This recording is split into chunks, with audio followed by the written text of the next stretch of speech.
Hi, and welcome to another edition of Hey Coach. My name is John Messina, and I'd like to welcome everybody to this month's edition. Our guest today is from Cleveland Clinic, a physical therapist who has greatly helped me personally and has done a great deal of service to this county. His name is Aaron Lee. Welcome, Aaron. Thank you. Thank you for having me on. Okay, and I know you have a lot to share. We're going to talk about sports medicine. We're going to kind of deviate a little bit from what we usually talk about. We usually have coaches on here. A little bit about your background, Aaron. So my background, I've been a physical therapist for 18 years. Okay. I have board certifications in orthopedics through the American Physical Therapy Association. I have treated many sports players in the past and helped recovery for multiple injuries. So it's a passion of mine to help give players, but also parents, insight of how to, get back on the field. What got you into this field? Was there somebody in your life that you kind of said, hey, you're going to push me toward that field? So for me, since I've always played sports, I've had my share of injuries. Okay. And ultimately, I had an injury to my knee, which required casting in my leg, and I did have to go to physical therapy. And ultimately, I needed the help of the physical therapist to get me back on the field. So that really drew me into being a physical therapist. And we had a connection. You were down at South Plantation High when I was coaching at Miami Pace years ago, okay? That's right. So I used to play for South Plantation High School, and Jim Overfield was our coach, and we used to give kind of like a showcase or a tournament. Paladin Tournament. The right? Paladin Tournament right. at the very start of the season. Okay. One thing I'd really like to talk about and kind of go into a little bit of detail with it. Mm-hmm. Athletes now, and I'm talking about high school athletes, want to be specialized. When I started coaching many years ago, people were playing 3 sports, at least 2 sports. Now it's 1 sport. Now I know it has a lot to do with parental pushing in that direction. Everybody sees the big money out there. Everybody sees the scholarships out there. But for physically, how can that hurt an athlete? So one of the things that we look at, like you said, everybody wants to specialize in a sport. So, and usually that leads to repetitive use over and over of the same movement patterns. So for instance, if you're a pitcher, and I'm talking anywhere as you start young and then get all the way up to high school and college ball, is that you have repetitive stresses on the tissues, when I talk about tissues, the tendons, the muscles, and then also your bones. And this could ultimately cause inflammatory process and injury to that tissue, which leads to injury. I remember watching John Smoltz, the great Atlanta Braves pitcher, on TV. Yeah. And they were asking him the exact same question. And he was adamant, saying, play different sports. And obviously don't pitch year-round. And we'll talk about pitching a little bit later. But, it's just, I know when I was started and as an athletic director, everybody wanted to play as many sports as you could. Now it's like, to fill out some of your teams, well, football, what do you do in the off-season? Well, we're conditioning. Well, why don't you play baseball or run track or wrestle? Baseball players, why don't you run cross-country or swim in the off-season? But everybody seems like they want to just specialize in one area. And I know it was very frustrating to me. And now it's coming out with the physical handicaps of this. Correct. So one of the things that is great about trying to play different sports is that you go ahead and learn different aspects of motor control, strengthen different muscles. And you give that other, your throwing arm a chance to rest. So that's probably the biggest deal. If we can get that arm to rest a little bit longer, I always like to give the analogy to the kids that, Major League Baseball players don't play year-round either. So they have an off season. They're probably playing more year-round than they did 50 years ago, or 60 years ago, 'cause a lot of them used to have a second job, when the money wasn't that good. But I mean, it's just something that I think we got to get through to the parents on that. I think the kids would like to play as many different sports as they can, but we got to get, through this to the parents. As a physical therapist and as an athletic trainer, what do you think their role is? So for a physical therapist, our job is to look at impairments, like if they have loss of range of motion, loss of strength. We look at their motor coordination, we look at their overall fitness, and our job is to address those individual impairments. And each person is different when they come in to see us. And what we do is we set up a program to get those impairments better. As for the athletic trainer, they are like one of the first people that the players come in contact with. They're usually on the field, they're at the practices, they're at the games, and they are kind of like the eyes and ears to help facilitate notifying the coach if there's an injury. They also have a way to facilitate referring to the physician to let them know that there's an injury. And then the physician will go ahead and make recommendations of how to treat it. Again, when I started years ago, there was nothing safety precautions in the FHSAA protocol. Now you have, obviously, with the COVID going on now, but concussions and also heat dehydration, which is something that, people kind of neglected for so many years. And I know they have to watch a film, short film on concussions and on heat dehydration. But I know myself, I know we did it for a few years.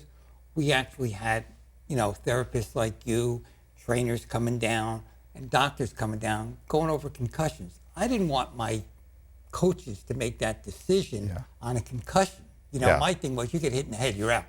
Yeah. There's no questions asked. And now there's a protocol that you have to follow. The FHSA put in. It's very, very good. And these are some things you can't forgery. You have to do it, the right way. And there's a whole protocol about being out, and it's a slow recovery. But for many years, I'm saying to myself, wait a minute, our guys are not qualified. You watch a 10-minute movie, you're not qualified to do that. And you can speak about concussions. Yeah, so from a concussion standpoint, there's certain questionnaires that we can go over for the kids preseason, and we give it to them after they have a concussion. Right. Also, on the field, the coach is usually one of the first one that recognizes it, and also the athletic trainers. So they are able to identify, the severity of the concussion, and there's different concussion or specific concussion protocols that will determine back to return to play. And this is also under the guidance of the physician. Right, and I think they actually are following the protocol that the NFL put out, which, again, go back 20 years, NFL didn't have that, on that. I know Cleveland Clinic has provided so many services, and I'll give you an example. We were over at Centennial playing a baseball game the other night, and they had a flag football game and a softball game, baseball game going on at the same time. All of a sudden, this young lady comes up to me. I'm the athletic trainer, and she had our Cleveland Clinic badge. Yes. I almost fainted. You know why? Because my last 3 years, we didn't have an athletic trainer there, and I was going nuts, I'll tell you that.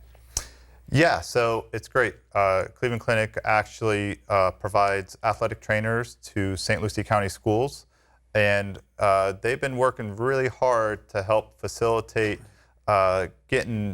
identifying issues with players, getting to know the coaches, and start establishing correct and proper care for those athletes. I know we had Chris Sosha on at the beginning of this year, and Chris helped us put together the guidelines for the COVID, which, again, not that it's gone now, but in September it was a lot worse, and, people didn't know as much. And Chris gave some guidelines to the school, which is great.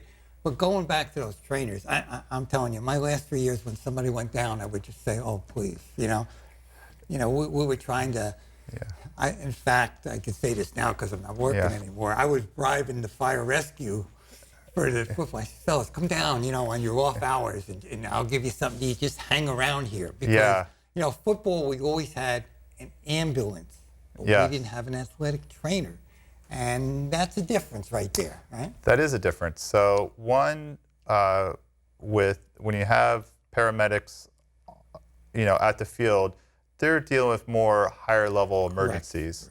Athletic trainers will be able to identify multiple types of injuries and make recommendations right there on the spot. And it's a nice way, like I said, they do a great job communicating with the physicians, the coaches, the parents, and even us as physical therapists. And I would say, I told my coaches when we had our athletic trainers there, whatever they said, that's the law. Don't you argue with them, or you're going to find yourself on the way out the next day. Yeah. Because that's the way it's got to be, because they are trained in that matter. And again, with the heat dehydration, that's a problem. Look at our football teams, okay? Now, look at colleges. And, we had cases where people have died from heat dehydration. They have a complete medical staff. Summer workouts, coaches are on their own. There's not even athletic directors there. Yes. So you got to follow that precautions. I think the FHSAA has now a system where they have sort of like a thermometer where it counts, not just the temperature, but how bad it could be that day. I know one of the things that I bought before I left as an athletic director, I bought about 6 baby pools. And we had the ice, and we had a trainer come down and explain to them what would happen if somebody would go there. But I always felt if we had a stadium with lights at campus, when do you practice? You practice at night, right? Yeah. So definitely heat of the day. It reminds me kind of back in my high school days when we used to do football. We used to do the two-a-days actually. Which are gone. Yeah. So, it's a serious issue, and keeping the kids hydrated and keeping them cool is important. And the kids have to understand that. The kids have to understand. I always felt, you're playing at 7 o'clock at night, so why don't you practice? Now, again, it had a lot to do with kids getting rides, going to games and everything. But at least the preseason before school starts, that's where the biggest problems, I think, would come in.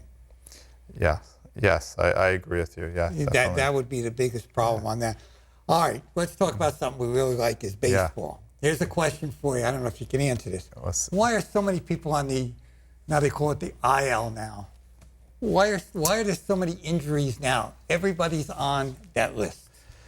So with when we're talking like adolescents and high school sports, and even in Major League Baseball, one of the things that happens is that when you play, they want to play hard, right? So when I say play hard, there might be a radar gun, right? So you're going to try to throw a little harder, right? There was no radar guns back when, right? Right. So, so that could be one of the reasons. It's very competitive in baseball. But don't get me wrong, we're not saying not to throw hard, because throwing hard is, a way to measure performance, right? So I think, trying to manage that is just, maybe changing your type of pitch, maybe doing more off speed, maybe focus on a little bit more of location. So there's different ways to combat, like, where you're having injuries because you're throwing hard. And do you think, let's talk about pro baseball for a change, or Major League. I think people are more open saying they have an injury now than they were 50 years ago, okay? Because, you read the old books and you say, wow, this guy played 162 games or 154, whatever it was. You don't see that anymore. And you look at the pitching staffs, I would say 2/3 of the staff are on the injured list most of the year. And I can't remember games like that. Yeah, I think it's where notifying the coach or your athletic trainer that you're having an injury is more commonplace. It's more accepted. That's the word I was looking for. Accepted now. Okay, if you're hurting, tell somebody right away, because it's going to get worse. Yeah, and you have to understand, athletes are competitive. They want to continue to play. So a lot of times it takes a lot for them to admit that they're injured. So a lot of times it's going to the coach. Sometimes you don't hear it. You hear it from the parent, right? You don't hear it from the player. Right. So, the player might have went home, talked to her mom. Yeah, my arm's hurting. And then the mom says, hey, John, hey, my son's arm is hurting. Well, I didn't know that. Yeah. I didn't know that. Yeah. I know in high school baseball now, they implemented about 4 or 5 years ago a pitch count, okay? Where if you are over 17, you can throw 105 pitches in a game, and then you have to have a certain amount of days rest. I think it's 4 on the 5th day you can come back. Mm-hmm. Then it lowers the age. If you are under 17, I think it's 95. If you are 16 or something like that, and it's a certain amount of days. And I think if you throw more than 25 pitches in one day, you have to have at least a day's rest. Yes. I read a story in the early 1960s, 2 Hall of Fame pitchers, Warren Spahn and Juan Marichal from the Braves and the Giants, pitched a 15-inning game. Pitched the whole 15-inning game. Yeah. Warren Spahn had almost 290 pitches, okay? Juan Marichal had about 210. Yeah. You know what? They never missed their next turn. Now, again, I don't know. Let's go back to what we said in the beginning about people playing multiple sports and doing things in the off season. I would guess back then, those guys did not do a thing in the off season. So maybe do you think they were stronger at that time? Stronger in just amount of pitches that they could throw. They're not hurting their muscles that way. I don't know if they were stronger. It might have just been that they're very, determined. They were stubborn. But again, back then, if you look at, here's another stat, and as a former pitcher, how many guys in the major leagues pitch complete games anymore? It's very few at this point. Everybody specializes. Okay, right? That's what I was getting into. Yeah, so they specialize whether you're middle relief or you're a closer. Or you're one pitch, or one, here comes a left-handed batter, That's we right. had that down in high school, too. We got a lefty come in, we got our lefty guy coming in to get him. Yeah. Even now, I think the Tampa Bay Rays put in that they're starting their relievers to go 1 or 2 innings, and then they're bringing their starters in. But times have changed with the injuries over that. And again, you look at the kids in Little League. Now let's go even before high school. Mm-hmm. In your opinion, just your opinion, okay? What age should they be throwing breaking pitches? So when we look at the research studies, it's many different variables that go into it. One of them is usually suggested not till after the age about 13. But I have to be careful with that because but there's no necessary studies saying that by throwing a curveball prior to 13, you're definitely going to have the injury. There's some suggestion that there's a little bit higher incidence, but it's one of those where we preferably look at around the 13 age. We usually recommend trying to throw a fastball, an off-speed change-up, right? So those are usually more recommendation, especially the change-up, because now we're decreasing arm velocity, so there's less stress on the tissue and less likelihood to have an injury. I always watch the Little League World Series, and I'm trying to remember way back when it wasn't as popular as it is now. Now it's like a big-time event. Yes. All right. I was watching, I think it was 2 years ago. I know last year didn't have it because of the pandemic. There's a kid threw like 20 straight breaking pitches. And again, all right, that's fine. You won the game. What's going to happen down the road, Yeah, so, and that's going to be determine how well, they rest, right? So that was one of the things we were talking about. After they pitch, is that correct? That's right. It's the time after. Are they resting? Are they following the protocol based on their age, right? Are they taking enough time to rest after? And one of the things I always say, usually you have a few good players on the team, right? So they're probably going to be utilized more. So a lot of times we'll have the pitcher play, he'll go out of the game, but he'll go right back into the catching position. Or a shortstop. Or a shortstop. Make a big throw. So next thing you know, they're overusing their arms. They're not giving enough rest. So there's a lot of factors that play into that, whether throwing multiple curveballs in a row, but usually there should be rest associated with that afterwards. Now, after a pitcher comes out, let's talk pre-high school, okay? Say 12, 13 years old. Pitches his game. What would be the procedure that he should do to take care of his arm after he comes out of the game? So one of the big things that we look at is that he rests, right? Like we talked about.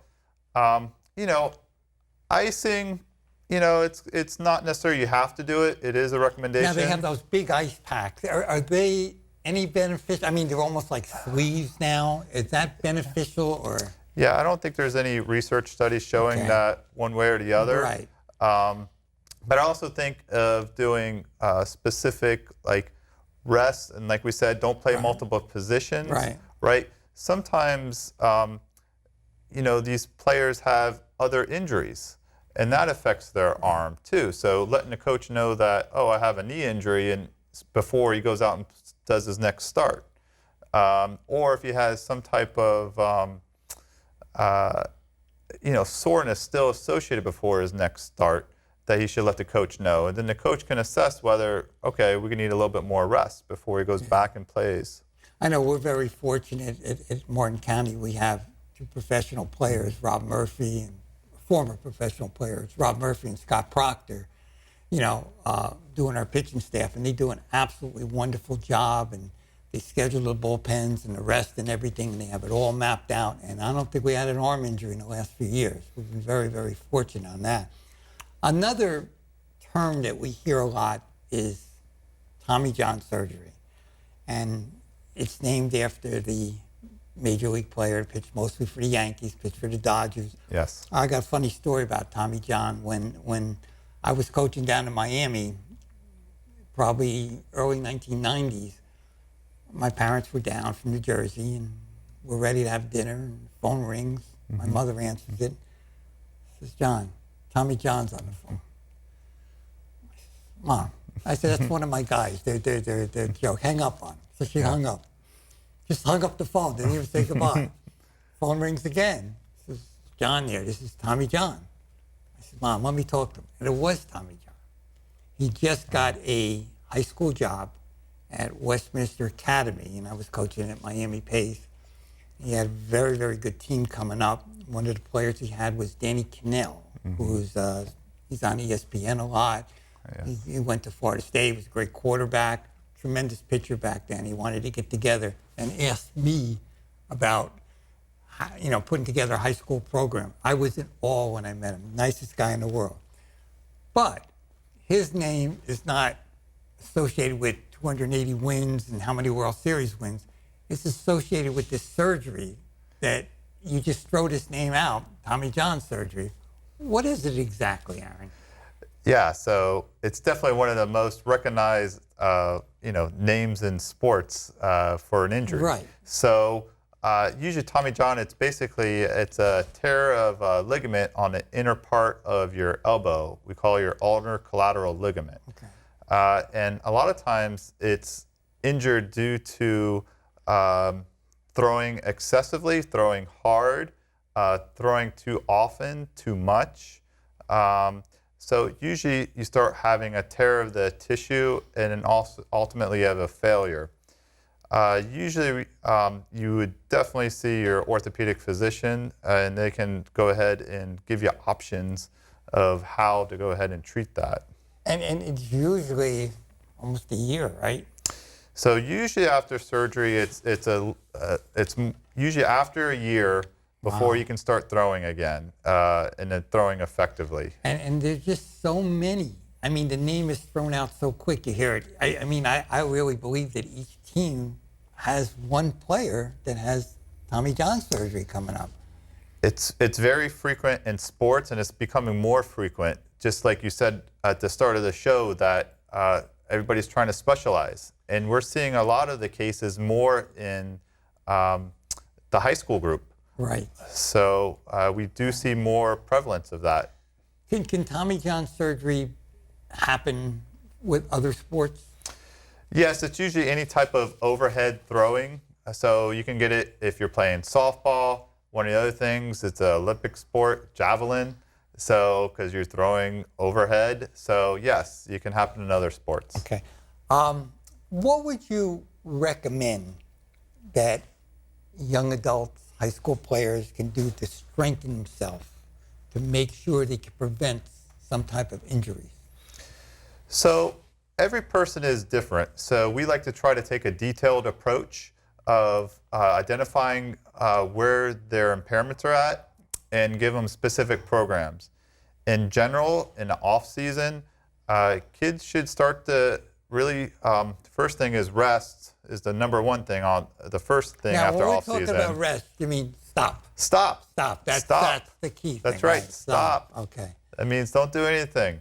And then after a period of time, usually 6 or 8 weeks, we would recommend going into a training program for strengthening your legs, strengthening your core, strengthen the muscles around your shoulder and around your shoulder blade.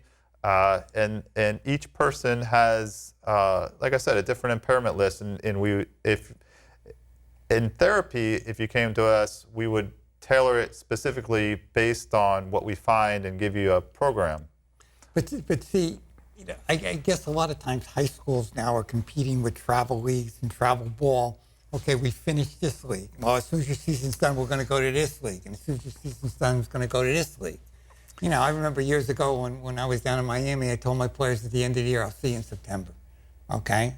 Enjoy your summer. Be a young man, a young woman. Enjoy yourself, okay, on that. But I think there's so much pressure on them doing that it's very, very hard to do. You know, I'm glad that we're bringing these injuries out to the forefront, okay? And Yes. I know Cleveland Clinic is terrific. I mean, I was really kidding that young lady who was the athletic trainer. I said, Yeah. where were you 4 years ago when I needed you, you know? Yeah. But as we're wrapping up our show right Yeah. now, I want to thank you for all the stuff you have done, you know, in the rehabs, all the stuff you have done for me personally. Yeah. But Cleveland Clinic has been a great partner. I wish that could have been done years ago, but it's been Yeah. a great partner in athletics in St. Lucie County. I know they always help with the physicals, which are kind of big. You know, Yes. because I remember my last few days there, you know, at Centennial. Well, you got to get a physical. Now, where are you going to go? What doctor are you going to go to? If you would do it a mass physicals together, and I know they did it last year and everything. Yes. But I want to thank you very much for all you have done. Thank you for taking care of me. And, you know, we'll see everybody next month on Hey Coach.